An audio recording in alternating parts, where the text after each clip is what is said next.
This week's parasha, Parashat Shoftim, discusses what's going to take place in the future in Eretz Yisrael when we're going to go to war, and it's going to discuss who is exempt from war as well. So says the parasha, Ki tetzeh lamilchama al oyevecha, when you're going to go out to war against your enemies, v'ra'ita sus v'arechev am rab mimecha, and you're going to see great horses and chariots, forces that are greater and larger than yours. Lo tira mehem, don't fear them. Ki Adonai Elohecha imach hamalcha me'eretz Mitzrayim, because Hashem, who took us out of Mitzrayim, is with us. He's going to be with us. Don't fear. And right before, and before you're getting closer to that war, you can get ready for that battle. And the special kohen for the milchama is going to come, and he's going to address and speak to all the troops, and he's going to say as follows. He says, say to them, Shema Yisrael, listen, Jewish people. Atem kerevim hayom lamilchama al oivechem. You are coming close. You're about to engage in battle with our enemies. Al yerach levavchem. He says, don't become weak of heart. Al tireu, don't fear. Al tachpezu, don't make a panic. Al ta'artzu mipenechem, don't have any dread. Don't fear them. Don't fear our enemies. Because Hashem is going to go with us. He comes out, He marches into battle with us to defeat our enemies, to bring us the victory. Be'ezrat Hashem. And then it says, V'dibru shotrim, and then the shotrim, the officers, the officials come out, V'dibru shotrim el am lemor, and they're going to say as follows, Mia ish asher bana bayit chadash. Is there anybody here that built a brand new home? V'lo chanacho, and he didn't dedicate it yet, he didn't do a chanukat habayit, or as Rashi says, "Velo chanacho, velo darbo, chinuch lashon hatchala." He didn't have his start there yet. He didn't dwell in it yet. He didn't live there yet. So you built a home, you didn't dwell there yet.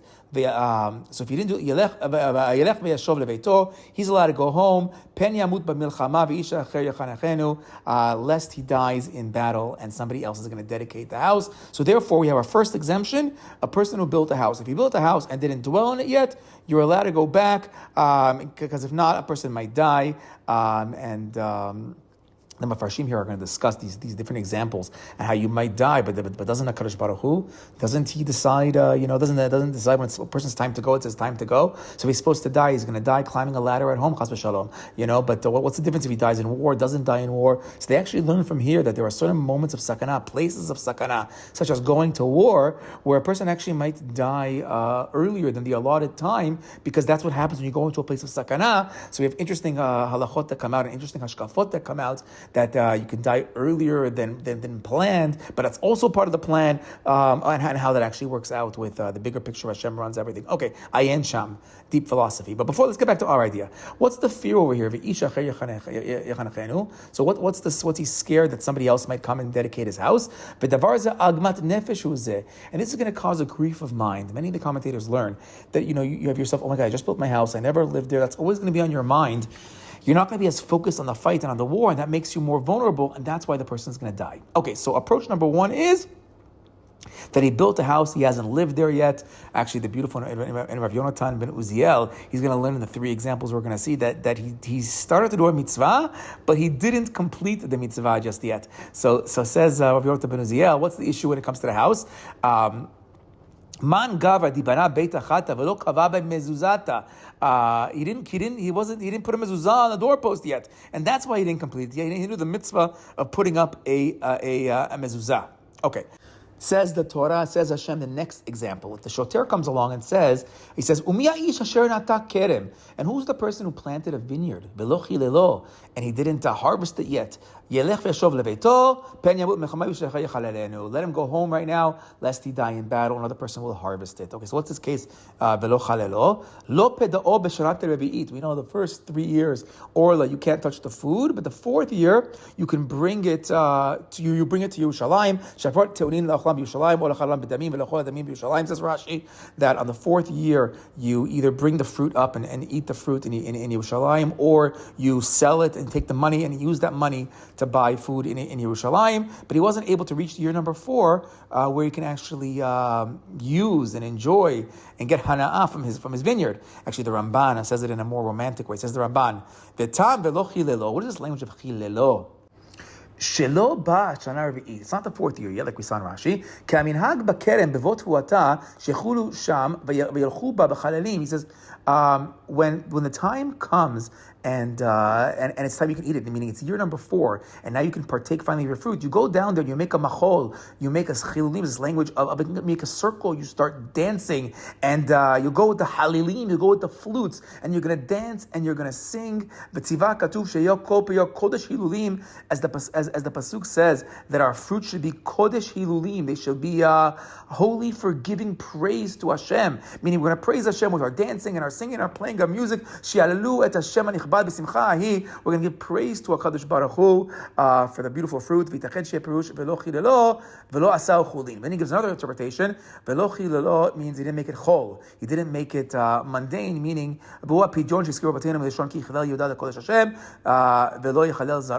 it's a language of making it secular, because the idea is also to sell it for money, exchange the fruit for money, and bring that to Yerushalayim, because the fruit won't make it to Yerushalayim, and then you can make it chulin, you can make it secular, make it not holy anymore, and then use that money and eat the holy fruit in Yerushalayim. But the idea being over here, the person who made the vineyard didn't have time yet to enjoy it.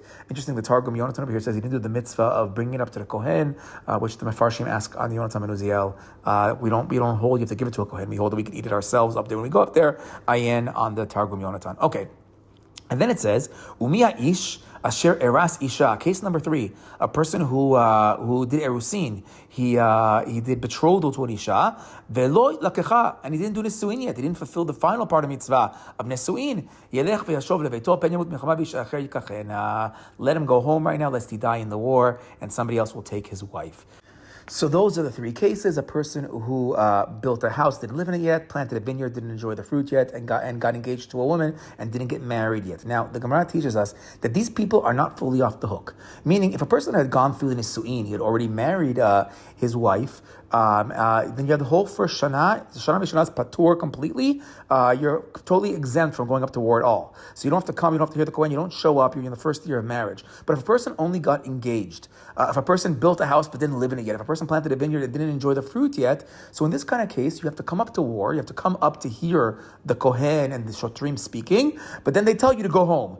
But when you go home, you're not fully off the hook. Rather, you have to still be involved in the war effort. You have a side job, because the Gemara explains, the Gemara in Sotah, Daf Mem Gimel Amud Aleph, the Gemara in Mem Gimel Mem Daled speaks about our Pesukim. Says the Gemara, Kol Elu ve'elu, all these cases that we said that are exempt. Shomin divrei Kohen marchei milchama. He hears the words of the Kohen, the regulations of the war, what you have to do. The Hozrin, and they go home. Umaspikin maim umazon, but they have a side job. They have to help the war effort. They support the troops by providing water and food for the soldiers.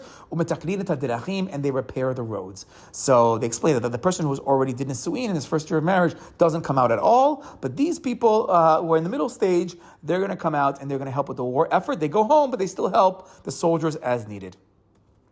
Back to our psukim, vayasvu shotrim ledaber el ha'am, and now the officials come back and they speak again to the people and they say, "V'amru, mi ha'ish hayareh beracha levav." Who was afraid, disheartened? Yelech v'yashov lebeito. If you're scared, which many of the Chazal say they're scared that they have sins in front of them, they're not going to make it through the war because the chet is going to lead to their death. They have to go home and do some more teshuvah. He says, "Go home, v'lo yimas et levav echav ki lavo," because you don't want to affect the morale of the people. You don't want people to, if you're scared and you're all nervous, you need a certain level of courage and heroism and strength to go and fight in Gvura. And if these people are rach levad, they should go home. Actually, there's a Chazal that says that all this is all a setup. All of the things are going home for the bayit, going home for the isha, going home for the kerem. All of that is so that the person who has sins won't, he says, the person who fears his sins, he's going to go home and say, "Oh, you know why that guy's going home? Because he's a sinner." So therefore, they also send home the people with the house and the vineyard and the wife, so that way he's not going to be embarrassed, because they're not going to, he probably, planted a vineyard. He probably built a new home, and they're not going to realize that he's going home because he feels like he's a sinner. So that's really, it's all there just to cover, so the guy won't be embarrassed, which is actually a really big, drasha that they're going to learn from there, different kind of cases where you don't embarrass people, and people are going to do things in hidden kind of ways, so nobody will get embarrassed. Okay. And then, and once that's all done, the army commandos come up, they get their command, they all get into place, we're ready to go fight a war. Okay, that's our section in the Torah. Now I want to focus a little deeper on these cases, these three cases of building a bayit, planting a vineyard, and marrying a woman. What is so special about these particular cases that we tell them to go home because we're scared something bad can go wrong? Okay.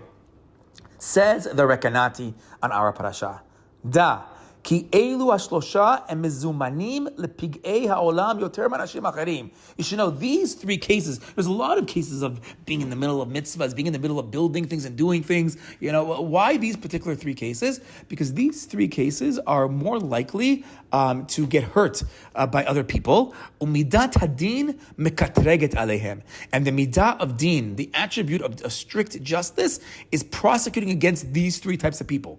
The egel b'matan Torah yochiach. And you want an example of this? Look at the case of the egel, the golden calf, right after Matan Torah. Duk v'tishchach b'kol ha'mekamot shechatu Yisrael b'midbar. Now, an unbelievable principle, says the Rekanati.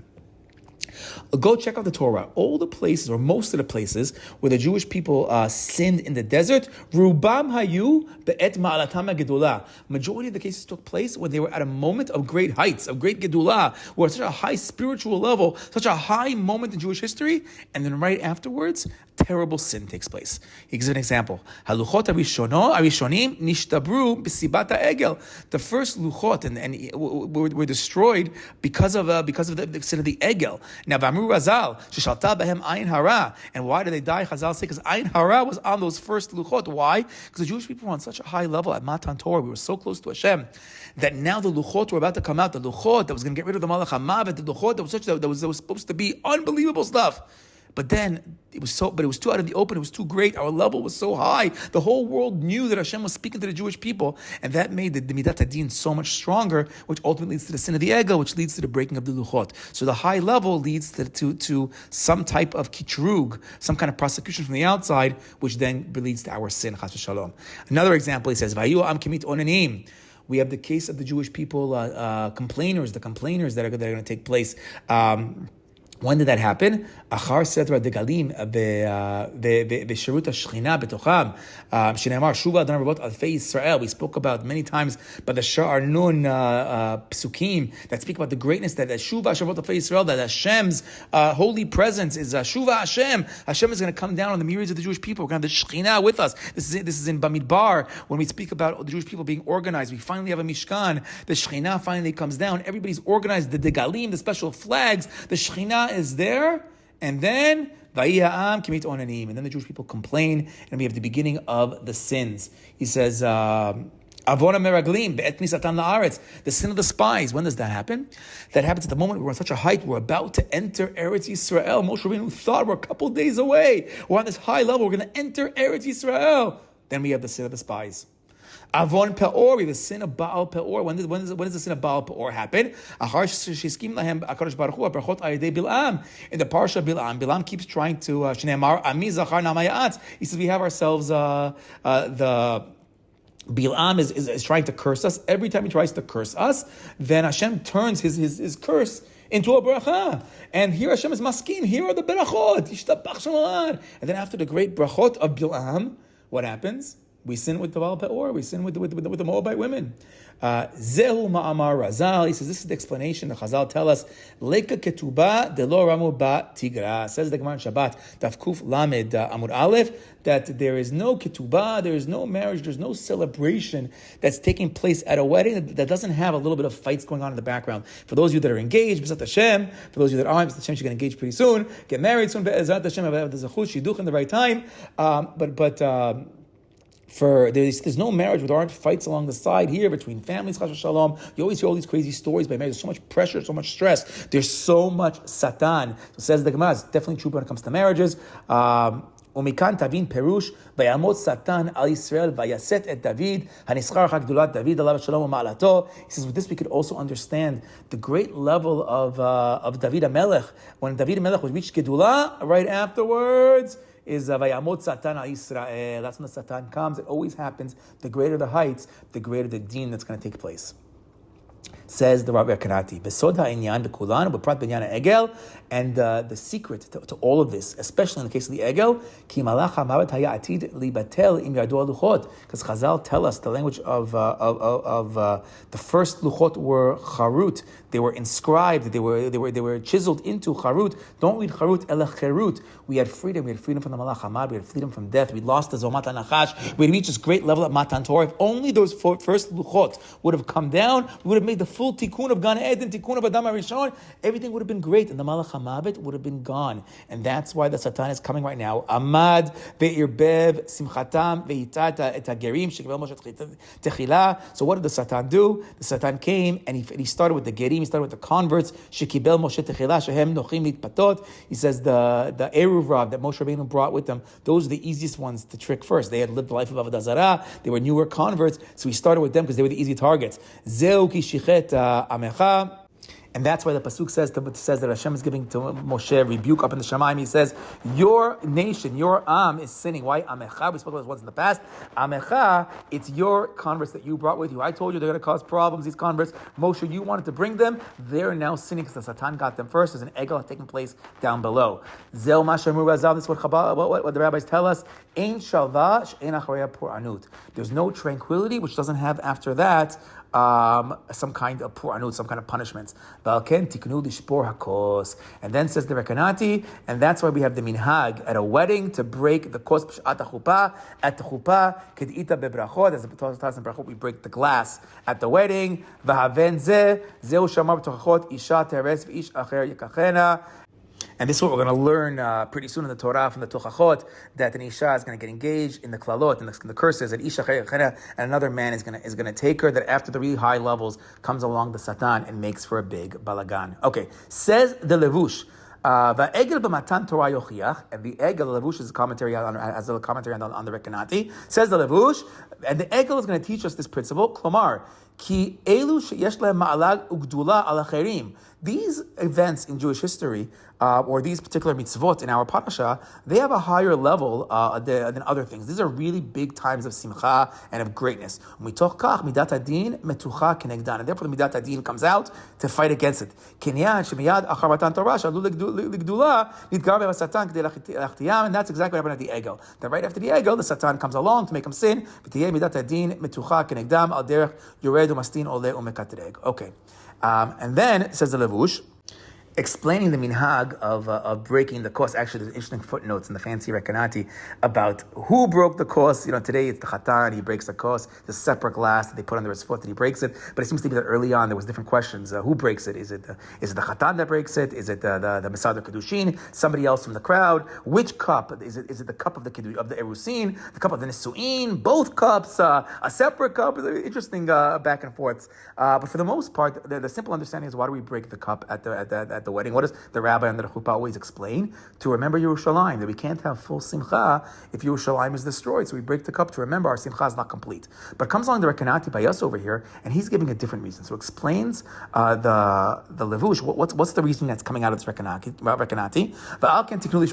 And therefore, because we're worried about the midat hadin in moments of great happiness and great holiness, perush, in order to give a little bit, the midat hadin is coming, the Satan is coming, we want to placate the Satan. His idea is, this is why we do Mayim Achronim, this is why some people have the custom to pour out a little bit of the wine of Havdalah on the floor, on the side. You want to give a little something. This is that concept of the Seir, the Azazel, Ayen, the Ramban. But he says over here, Perush k'dei latet lemidat hadin chelko. Give the midat hadin a little bit of its portion. And by doing so, the evil, the iniquity, the Rasha, the Satan will close his mouth and not bother us. So here, I broke a cup. We created a balagan at the wedding. Here's the balagan. It's the broken cup. There should be no other fights, no other issues. It's actually a Gemara. The Gemara in Berachot of Nun Daud Amud Bet, it says that the Chatan and Kala in particular, he needs a shimur mina mezikin. We have the custom that the Chatan and Kala have the shushvinin. They have the people that are always walking around. They're never left alone on their wedding day, because again the Gemara says the mezikin, there's the Satan. We have these negative energies that are always trying to come at you at these great moments. And so too says the Shlach Kadosh on our parasha. He quotes this Rekanati, and he too closes off and says that why are we doing this? Because we want to give to the Midat Adin its portion, like the Levush. And in my footnote in my Rekanati, he says you find that the Rekanati in many places gives this idea as well.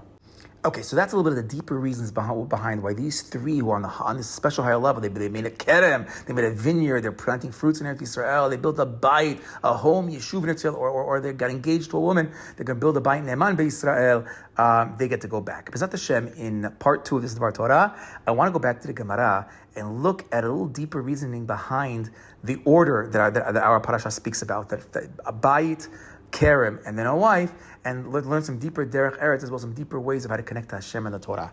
Shabbat Shalom.